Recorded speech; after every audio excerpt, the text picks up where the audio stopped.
দখলদার ইসরায়েলি বাহিনী এবং ফিলিস্তিন ভয়াবহ যুদ্ধ চলছে। আর এই যুদ্ধের সর্বশেষ আন্তর্জাতিক গুরুত্বপূর্ণ আপডেট সংবাদ জানিয়ে দিব। শুরুতেই শিরোনাম, পরে বিস্তারিত। শুরুতেই জানাবো সুখবর। আলহামদুলিল্লাহ, নেতানিয়াহু দুর্নীতিতে দোষী, জানালেন ইসরায়েলি তদন্ত কর্মকর্তা। এরপরে জানাবো রাশিয়ার সর্ববৃহৎ নিরাপত্তা হুমকি, বললেন ইউক্রেনের পররাষ্ট্রমন্ত্রী। এরপরে থাকবে সিরিয়ায় হামায় সরকারি বাহিনী ও বিদ্রোহীদের মধ্যে তুমুল লড়াই। এরপরে জানাবো ইউরোপের মাটিতে মুখোমুখি আমেরিকা ও রাশিয়া। আরও রয়েছে মধ্যপ্রাচ্যের সংঘাতমূলক পরিবেশের কারণে যুক্তরাষ্ট্র দায়ী, অভিযোগ পুতিনের।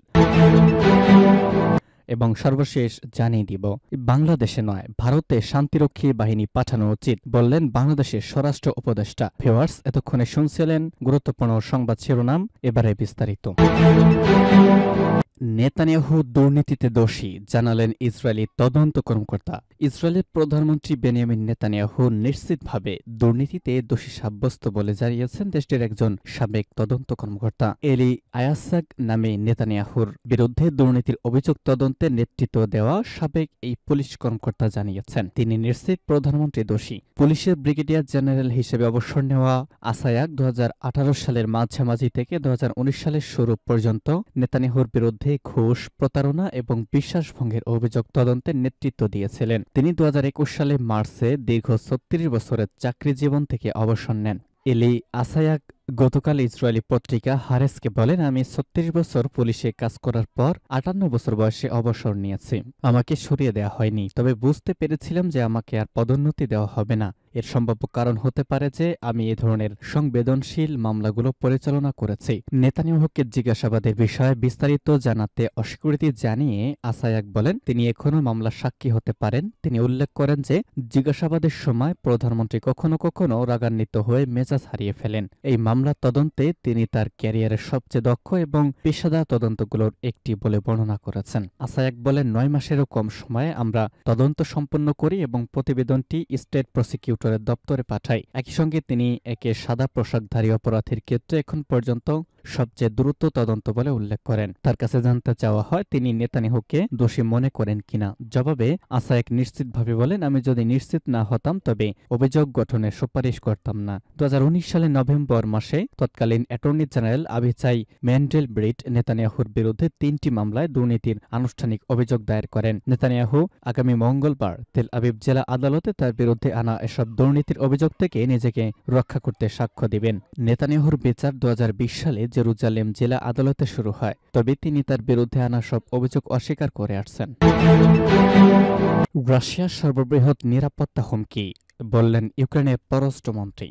ইউক্রেনের পররাষ্ট্রমন্ত্রী আন্দ্রেই সিবিগা রাশিয়াকে সম্মিলিত নিরাপত্তার জন্য সর্ববৃহৎ হুমকি হিসেবে উল্লেখ করেছেন। আজ মাল্টায় OSC organization for security and cooperation in Europe এর এক বৈঠকে মন্তব্য করেছেন তিনি। বৈঠকে রাশিয়ার পররাষ্ট্রমন্ত্রী সের্গেই ল্যাভরভ উপস্থিত ছিলেন। পররাষ্ট্রমন্ত্রী সিবিগা বলেন, রাশিয়া সংস্থার কোনো অংশীদার নয়, বরং এটি ইউরোপের নিরাপত্তার জন্য সবচেয়ে বড় হুমকি। এছাড়াও তিনি ল্যাভরভকে সরাসরি যুদ্ধাপরাধী বলে উল্লেখ করেছেন। রাশিয়া ও ইউক্রেনের মধ্যে চলমান সংঘাতকে কেন্দ্র করে ওএসসিই এর এই বৈঠক বিশেষ গুরুত্বপূর্ণ হয়ে উঠেছে। যুদ্ধের সর্বশেষ পরিস্থিতি নিয়ে মত বিনিময়ের জন্য আয়োজিত এই বৈঠক উত্তেজনা পরিবেশ সৃষ্টি করে। উল্লেখ্য, ইউক্রেন এবং পশ্চিমা মিত্ররা রাশিয়াকে আগ্রাসন এবং মানবাধিকার লঙ্ঘনের জন্য অভিযুক্ত করে আসছে। অন্যদিকে রাশিয়া তাদের কার্যক্রমকে আত্মরক্ষামূলক এবং জাতীয় স্বার্থ রক্ষার অংশ বলে দাবি করেছে। এই বৈঠকের মাধ্যমে ইউরোপের নিরাপত্তা ও সহযোগিতার ভবিষ্যৎ নিয়ে নতুন করে আলোচনা শুরু হলেও রাশিয়া ও ইউক্রেনের মধ্যে চলমান সংঘাতের কারণে উত্তেজনা ক্রমশ বাড়ছে। সিরিয়ায় হামায় সরকারি বাহিনী ও বিদ্রোহীদের মধ্যে তুমুল লড়াই। সিরিয়ার কেন্দ্রীয় শহর হামার চারপাশে আজ সরকারি বাহিনী ও ইসলামপন্থী নেতৃত্বাধীন বিদ্রোহীদের মধ্যে তুমুল লড়াই চলছে। সরকারি সৈন্যরা অগ্রসরমান বিদ্রোহীদের ঠেকাতে আপ্রাণ চেষ্টা চালিয়ে যাচ্ছে। যুদ্ধ পর্যবেক্ষণকারী সংস্থা Syrian observatory for human rights একথা জানিয়েছে। পর্যবেক্ষণকারী সংস্থাটি জানায়, বিদ্রোহী যোদ্ধারা হামা শহরকে 3 দিক থেকে ঘিরে রেখেছে। ব্রিটেন ভিত্তিক পর্যবেক্ষণকারী সংস্থাটি আরও জানায়, রাতেই বিদ্রোহী ও শাসক বাহিনীর মধ্যে, বিশেষ করে হামা ঠিক উত্তরে জাবাল আয়ন আল আবিদিন এলাকায় রক্তক্ষয়ী সংঘর্ষ হয়েছে। হামা সেনাবাহিনীর জন্য কৌশলগতভাবে গুরুত্বপূর্ণ রাজধানী দামেস্কোকে রক্ষা করার জন্য এটি বাফার জোন হিসেবে কাজ করছে। ইসলামপন্থী নেতৃত্বাধীন বিদ্রোহীদের দ্রুত আক্রমণের পর এই সংঘর্ষ শুরু হয়। বিদ্রোহীরা মাত্র কয়েকদিনের মধ্যে সিরিয়ার দ্বিতীয় শহর আলেপ্পো সহ প্রেসিডেন্ট বাশার আল আসাদের নিয়ন্ত্রণ থেকে গুরুত্বপূর্ণ এলাকা দখল করে নেয়।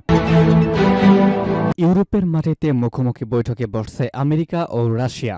রাশিয়ার পররাষ্ট্রমন্ত্রী সের্গেই ল্যাভরভ ও যুক্তরাষ্ট্রের বিদায়ী পররাষ্ট্রমন্ত্রী অ্যান্টনি ব্লিংকেন আজ ইউক্রেন যুদ্ধ নিয়ে মাল্টা একটি বার্ষিক বৈঠকে মুখোমুখি হয়েছে। এই বৈঠকটি organization for security and cooperation in Europe এর বার্ষিক সম্মেলনের সাইডলাইনে অনুষ্ঠিত হয়েছে। যদিও ইউক্রেন এই বৈঠকের প্রধান রাজনৈতিক বিষয় হবে, তবে সেখানে নিরাপত্তা ও মানবাধিকার সংস্থার উচ্চপদস্থ কর্মকর্তাদের নিয়োগ সহ অন্যান্য বিষয় শেষ মুহূর্তে হওয়া চুক্তিগুলো আনুষ্ঠানিকভাবে অনুমোদন দেওয়া হয়েছে। পশ্চিমা দেশগুলোই প্রায় রাশিয়ার বিরুদ্ধে মানবাধিকার লঙ্ঘন ও অন্যান্য আন্তর্জাতিক মান লঙ্ঘনের অভিযোগ তুলেছে। যুক্তরাষ্ট্রের ক্ষমতায় ট্রাম্প ফেরায় উত্তর আমেরিকা, ইউরোপ ও মধ্য এশিয়ার 57টি অংশগ্রহণকারী দেশের পররাষ্ট্রমন্ত্রী ও অন্যান্য কর্মকর্তাদের এই বৈঠক কিছুটা ম্লান হয়ে গিয়েছে।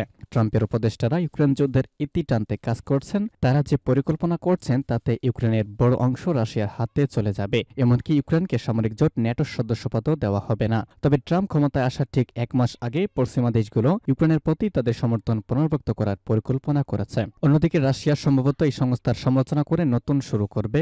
গত বছর ল্যাভরভ বলেছিলেন, ওএসিই আসলে ন্যাটো ও ইউরোপীয় ইউনিয়নের একটি পরিপূরক সংস্থায় পরিণত হয়েছে। 2022 সালে ফেব্রুয়ারি মাসে ইউক্রেনের পূর্ণমাত্রার আগ্রাসন শুরু করে রাশিয়া। ইতিমধ্যে দেশটির 4টি অঞ্চল নিজেদের দখলে নিয়েছে রুশ বাহিনী। এই যুদ্ধ শুরুর পর ইউরোপীয় ইউনিয়ন কোনো দেশে এটি ল্যাভরভের প্রথম সফর হয়েছে। মধ্যপ্রাচ্যে সংঘাতমূলক পরিবেশের কারণে যুক্তরাষ্ট্র দায়ী, বললেন পুতিন।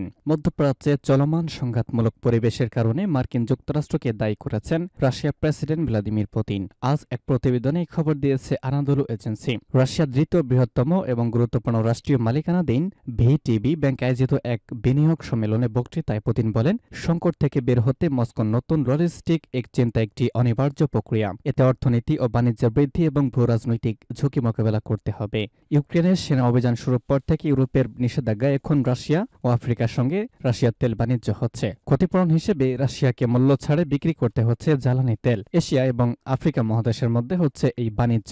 এশিয়া থেকে ইউরোপে বাণিজ্যিক জাহাজ চলাচলের পথ, লোহিত সাগর আর সুয়েজ খাল খরচ বেড়েছে। এছাড়া মধ্যপ্রাচ্য পরিস্থিতির অস্থিরতার কারণে কার্গোর পরিমাণও হ্রাস পেয়েছে। পুতিন সুয়েজ খালের উদাহরণ দিয়ে পুতিন বলেছেন, কার্গোর পরিমাণ হ্রাস পেয়েছে, এটা তার দেশের জন্য দুঃখজনক। মধ্যপ্রাচ্যে চলমান সংঘাতমূলক পরিবেশের কারণে মার্কিন যুক্তরাষ্ট্রকে দায়ী করেছেন রাশিয়ার প্রেসিডেন্ট ভ্লাদিমির পুতিন। প্রাথমিকভাবে ভূরাজনৈতিক ঝুঁকি তৈরির পেছনে মার্কিন যুক্তরাষ্ট্র সক্রিয়ভাবে এবং বেশ আক্রমণাত্মকভাবে মধ্যপ্রাচ্যে কাজ করছে। তিনি আর বলেছেন যে অর্থনীতি এবং লজিস্টিক রুটগুলো ক্ষতিগ্রস্ত হচ্ছে, যার ফলে অনেক জাহাজ আফ্রিকা দিয়ে পাঠাতে বাধ্য হচ্ছে। আন্তর্জাতিক বাণিজ্যে মার্কিন ডলার থেকে দূরে সরে যাওয়ার চেষ্টা করে এমন কোন ব্রিক্স দেশের উপর 100% শুল্ক আরোপের বিষয়ে ডোনাল্ড ট্রাম্পের মন্তব্যের বিষয়ে পাল্টা জবাব দিয়েছেন পুতিন। ট্রাম্পের উত্তরসূরিরা তার রাজনৈতিক বিরোধীরা বৈশ্বিক রিজার্ভ কারেন্সি হিসেবে ডলারের মৌলিক ভিত্তিকে ক্ষুণ্ণ করার জন্য অনেক কিছু করেছে। পুতিনের অভিযোগ, বর্তমান মার্কিন সরকার ডলারকে শত্রুতার হাতিয়ার হিসেবে ব্যবহার করছে। অভিযোগ